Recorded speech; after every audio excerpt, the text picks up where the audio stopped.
നീ എന്താ ചുണ്ടിലിട്ടിരിക്കുന്നത്? എന്താ അത്? ലിപ്സ്റ്റിക്കോ? അമ്പോ, നീ ആരാ ലിപ്സ്റ്റിക്ക് തേക്കണ പൂച്ചേ? തുമ്പിക്കുട്ടി ആരാ ലിപ്സ്റ്റിക്ക് തേക്കണ പൂച്ചേ? കോഴിക്ക് എന്താ ഇംഗ്ലീഷ് പറയാ?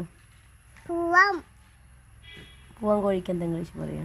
പൂവൻ കോഴിയോ? പൂവൻ കോഴി എന്ന് ഇംഗ്ലീഷ് പറയാം. ഇംഗ്ലീഷിൽ എന്താ പറയാ പൂവൻ കോഴി? പൂവൻ കോഴിക്ക് ഇംഗ്ലീഷിൽ എന്താ പറയാ? ഇടുക്കി. പിടക്കോഴിക്ക് എന്താ ഇംഗ്ലീഷ് പറയാ? പിടിക്കോഴി അല്ല, എന്താ പറയാ?